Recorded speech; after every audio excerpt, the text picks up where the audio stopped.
നമസ്കാരം, സഹ്യ ന്യൂസിലേക്ക് സ്വാഗതം. വെള്ളം മുടങ്ങിയിട്ട് 3 ദിവസം. തലസ്ഥാനത്ത് ദാഹജലത്തിനായി നെട്ടോട്ടം. 500 ലിറ്ററിന് 2000 രൂപ. 3 ദിവസമായി കുടിവെള്ളം ലഭിക്കാതെ വലഞ്ഞ് തലസ്ഥാന നഗരവാസികൾ. തിരുവനന്തപുരം കന്യാകുമാരി റെയിൽവേ പാത ഇരട്ടിപ്പിക്കലിന്റെ ഭാഗമായി പൈപ്പ് ലൈനുകൾ മാറ്റി സ്ഥാപിക്കുന്ന നടപടികൾ ആരംഭിച്ചതോടെയാണ് നഗരത്തിലെ വിവിധ വാർഡുകളിൽ ജലവിതരണം മുടങ്ങിയത്. 48 മണിക്കൂറിനുള്ളിൽ തീർക്കാൻ നിശ്ചയിച്ചിരുന്ന പൈപ്പ് ലൈൻ അലൈൻമെന്റ് മാറ്റുന്ന ജോലികൾ വിവിധ കാരണങ്ങളാൽ നീണ്ടു. PTP നഗറിൽ നിന്നുള്ള 700 mm DI pipe line, Nemam ഭാഗത്തേക്കുള്ള 500 mm ജലവിതരണ ലൈൻ എന്നിവയുടെ അലൈൻമെന്റ് മാറ്റുന്ന ജോലികളാണ് നടക്കുന്നത്. റെയിൽവേ ലൈനിന്റെ അടിയിലുള്ള 700 mm പൈപ്പ് മാറ്റുന്ന പണികളും പുരോഗമിക്കുകയാണ്. ഇന്ന് ഉച്ചയോടെ പണികൾ കഴിയുമെന്ന് ജല അതോറിറ്റി അറിയിച്ചു. ടാങ്കർ വഴി വെള്ളം എത്തിക്കുന്നുണ്ട്.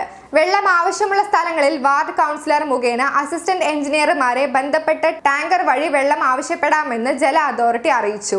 44 വാർഡുകളിലാണ് ജലവിതരണം മുടങ്ങിയത്. തിരുവനന്തപുരം കന്യാകുമാരി പാത ഇരട്ടിപ്പിക്കലുമായി ബന്ധപ്പെട്ട് റെയിൽവേ ട്രാക്കിനടിയിലൂടെ പോകുന്ന 500 mm 700 mm പൈപ്പുകളുടെ അലൈൻമെന്റ് മാറ്റുന്നതിന് വേണ്ടി 5-6 തീയതികളിൽ പമ്പിംഗ് നിർത്തുമെന്നായിരുന്നു ജല അതോറിറ്റിയുടെ അറിയിപ്പ്. എന്നാൽ പ്രവൃത്തി നീണ്ടുപോയതോടെ ശുദ്ധജലം കിട്ടാതെ ജനം വലഞ്ഞു. ജലവിതരണത്തിന് പകരം സംവിധാനം ഒരുക്കുന്നതിൽ ജല അതോറിറ്റി അലംഭാവം കാട്ടിയതോടെ രൂക്ഷമായി പ്രതിഷേധമുണ്ടായി. തുടർച്ചയായി 3 ദിവസം ശുദ്ധജലം മുടങ്ങിയതോടെ ടാങ്കറിൽ വെള്ളം എത്തിക്കാൻ നഗരവാസികൾ മുടക്കിയത് വൻ തുകയാണ്.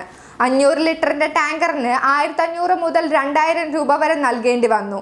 ശുദ്ധജല വിതരണത്തിന് കോർപ്പറേഷൻ പ്രത്യേക സംവിധാനം ഏർപ്പെടുത്തിയിട്ടുണ്ടെങ്കിലും ആവശ്യക്കാരുടെ എണ്ണം കൂടിയതോടെ അനധികൃതമായി വെള്ളം വിൽക്കുന്നവർ രംഗത്തിറങ്ങുകയായിരുന്നു. സ്വന്തം ടാങ്കറുകൾക്ക് പുറമെ 25 ടാങ്കർ ലോറികൾ വാടകയ്ക്കെടുത്താണ് കോർപ്പറേഷൻ ശുദ്ധജല വിതരണം നടത്തിയത്. ഉദ്യോഗസ്ഥരുടെ അലംഭാവത്തെ മന്ത്രി വി ശിവൻകുട്ടിയും MLA-മാരും വിമർശിച്ചു. സമയപരിധിക്കുള്ളിൽ ജലവിതരണം പുനഃസ്ഥാപിക്കാൻ കഴിഞ്ഞില്ലെങ്കിൽ പകരം സംവിധാനം ഒരുക്കാതിരുന്നത് എന്തെന്ന് മന്ത്രി വി ശിവൻകുട്ടി അവലോകന യോഗത്തിൽ ചോദിച്ചു. സാങ്കേതിക കാര്യങ്ങൾ തങ്ങൾക്ക് അറിയേണ്ടെന്നും ജനങ്ങൾക്ക് ശുദ്ധജലം വിതരണം ചെയ്യാൻ കഴിഞ്ഞില്ലെങ്കിൽ ഉദ്യോഗസ്ഥർ ജോലി മതിയാക്കി പോകണമെന്നും പറഞ്ഞ് ആന്റണി രാജു MLA ഉദ്യോഗസ്ഥരോട് കയർത്തു.